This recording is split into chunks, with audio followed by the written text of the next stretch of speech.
I designed and built a miniature guillotine out of 3D printed parts and a box cutter blade, and used it to cut my tongue off. What is the scariest thing you have ever experienced? Got caught in a riptide 200 yards offshore with all of my family, including my at the time 6-year-old little sister. We all made it out fine, except my dad. He was so exhausted from carrying my sister that he was barely able to stay afloat. They had to send a rescue crew to get him. We all made it out alive, thank God. Probably the aftermath of a grand mal/tonic-clonic seizure, in which I fractured a vertebra. I woke up on the ground with 2 strangers over me while I was in the worst pain I had ever experienced, and I didn't know where I was or who these people were. Turned out to be EMTs, or why I was in too much pain to move. They kept asking really simple questions, and I just didn't know the answers, which freaked me out more. It was May and they asked what month it was. I thought really hard and didn't know, and I looked outside and thought it looked like August and gave that as my guess. They asked where I was. I didn't know that either. It turned out to be my living room. My girlfriend was also right there, having called the ambulance. They asked me my girlfriend's name. I said I didn't have a girlfriend. This was a very different form of negative emotion. I feel so guilty about that, even though there was nothing I could have done about it. I also feel guilty about having had a seizure in front of her because it scared the crap out of her. Amphetamine-induced psychosis. I spent a period of time addicted to crystal meth, and the psychosis one goes through after having not slept for days at a time is scary. You see shadow people. You believe everyone is out to get you. Every conversation out of your earshot is about you. Your delusions become very real. At one point I thought there were leprechauns that were out to kill me. I saw the leprechauns. I heard them whispering and plotting against me. It's insane. I'm so glad that's in the past. In my old job, I used to cycle home from work along the country back roads just before midnight. There were no streetlights along those roads and I hated cycling on the main road, because I was anxious about being in the way of traffic. I had an LED light that was fixed to the front of my bike, though. Anyway, I was on my way back home from work one night, and after turning a corner, my light shone on someone who was sitting with their legs crossed in the middle of the road. The guy was just sitting there in complete silence and darkness by himself. I pulled on the brakes and stopped in front of him and asked if he was all right. He just looked at me and said that he was trying to get to a location that was approximately 20 miles or so from where we currently were. I told him that, and he said that he knew, and that he was waiting for someone else. Then he got up and walked off into one of the nearby fields without saying anything. I had another encounter with this same person a week later in the exact same spot. It honestly gave me the freaking creeps. Especially when he said that he'd found who he was looking for. Turns out the guy was waiting for a specific car to drive that way. The owner of said car was someone he loved, but was with someone else, and he was planning to kidnap her. I found this out when I saw his face in one of the local newspapers not long after this incident. He'd been arrested for sexual assault and attempted murder. I once had my foot cut off in a car accident. The doctor reattached it. Lots of nerve damage. I fall down occasionally. Most of the time I don't. I worry that at some point in my life it will be amputated. I fear the concept of ruining my body. My wife and I had already lost twins at 8 weeks, and a daughter at 20 weeks, and suffered under years of infertility. We had twins, they came early. Neither one was breathing, and my wife's BP was critically dropping. As a father in the ER, I had 3 of the people I loved most in this world in severe medical distress, and I had no idea what to do for any of the 3. I was useless, in the way, and paralyzed with fear about what was going to happen. I have never felt so helpless in my entire life. I've actually never told this story before, but when I was about 7 I was lured into a shed by a person who had in the past sexually assaulted me. I guess they were afraid I was going to tell, so they tied my long shirt sleeves behind my back and slowly covered my nose and mouth with duct tape and left me laying there. It was like falling down a long tunnel.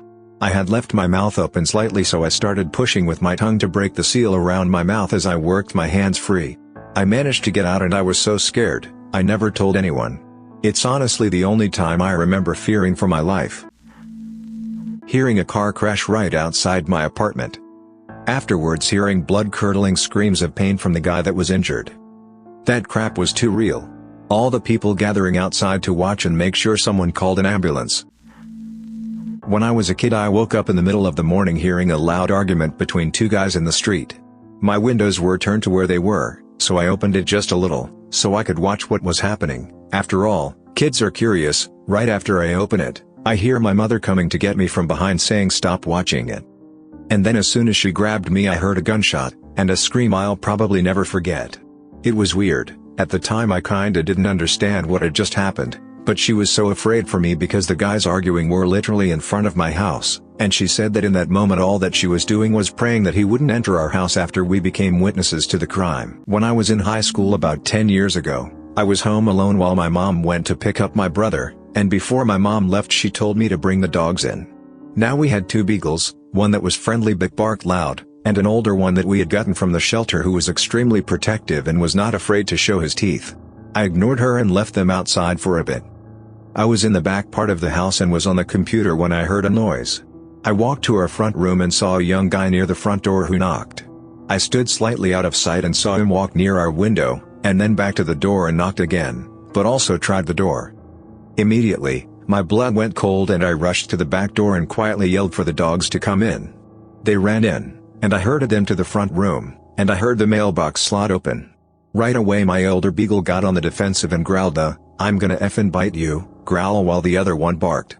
I got my phone and called my mom and begged her to come back home, which she did with my brother. They looked around and saw no other signs of entry. I triple-check every door now, and even though those 2 dogs have passed away, I keep our current dog near me when home alone. One day, me and a friend were playing in the woods. We spent a good 3 to 4 hours there because it was sunny and a day before Christmas Eve. I realized I forgot something there the next day. It's now Christmas Eve, and it snowed a whole inch overnight. As I'm walking to the spot where we were, I noticed that someone set up, in a previously trashed area that someone probably camped in, 5 expensive foldable chairs in a semicircle with a ladder and a noose in the middle. I bolted out of there because if someone is crazy enough to set that up in the middle of the night when it's snowing on Christmas Eve, then they might have still been there waiting for someone. Let me preface this story with, I have a phobia of water I can't see the bottom of. r/thalassophobia for anyone wondering if they have the same thing. When I was younger, my brother was driving me home, at night, from a 4-H model railroading meeting. This was February in Indiana and we were driving on country roads to get home. We came to a stop sign and when my brother touched the brakes to slow down the SUV, we were in went sideways on black ice. In an attempt to save it he overcorrected, and we ended up in this slow-angled descent into a drainage ditch. When the driver's side tire went into the icy black water of the ditch, the truck slowly lurched onto the driver's side and then upside down into the water. Black freezing deck began rushing into the truck and I nearly lost my mind. My brother put his hand on the ceiling and released his belt, and I tried to do the same. But being 5 years younger and in near panic I couldn't get my buckle undone, so I had to use both hands and fell into a clump on the floor. We clambered to the back of the vehicle and my brother began kicking the side window to no avail. At this point I had enough wherewithal to find a pair of my dad's needle nose pliers and shatter the rear windshield so we could climb out. The water was only like 2 feet deep, but I didn't know that while I was upside down and water began rushing in through the door seals. I cut the crap out of my hand, shattering the rear window. The most important thing that happened that frigid night was a douchebag in a Camaro blew right past us while we were standing next to the road, and then a couple in a minivan pulled up to the stop sign a minute later and drove us all the way home. Like 30 minutes out of their way. I still stop anytime I see someone in need because of them. Growing up I had a bad relationship with my 3 older sisters, but particularly the one closest in age to me. There isn't one moment in particular but a series of them. When my parents would go off on dates, there were too many times where my sister ended up chasing me with a knife, and she wasn't just playing around. She meant real harm. We would spend 15 minutes on opposite sides of the table running around it, trying to prevent my sister getting close enough to stab me, all the while trying to get to the phone so I could call my parents. Then try to get to the bathroom because it was the only room with a lock on the door. She would then sometimes threaten to come into my room and kill me in my sleep. I would pile laundry baskets and dishes near my door when I went to bed at night, so the noise would wake me if she tried to get in. My sister would get in trouble sometimes, but usually it was chalked up to normal sibling rivalry. And I was gaslighted by my parents into thinking it was normal. I was 21 working the overnight shift at a 24-hour pharmacy, when a guy ran in with a ski mask and gun, and robbed the store.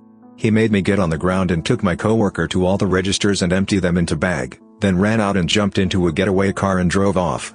Still had to finish my shift after that, too. He and his accomplices were arrested a couple weeks later, and he did 6 years in prison for armed robbery. I got a notification in the mail from the state when he was released. Since about a year and a half ago, I've been treated for schizophrenia. I don't have a lot of hallucinations besides some voices as I'm going to sleep, and my delusions weren't paranoid delusions, but more grandiose and religious. Anyway, I was treated after I designed and built a miniature guillotine out of 3D printed parts and a box cutter blade and used it to cut my tongue off. I actually only managed to cut it about half off, so they reattached it and I can speak and eat fine now. But it took me months to plan this and build the device, and every morning as I woke up and I struggled to pull my dreams apart from reality, I had to realize over and over again that the horror hidden in my desk a few feet away was not a dream, but something very real that was going to hurt me very bad. Every morning that my mom came to wake me up, I hoped she would somehow see it and help me. But I couldn't get my thoughts together until I was awake, and when I was awake it wouldn't scare me anymore. So I never cried for help. Thanks for listening to Radio TTS. Hit the subscribe button and activate the bell notification for more videos like this. Find the original Reddit post in the video description and give the authors some upvotes. And share your own story in the comments.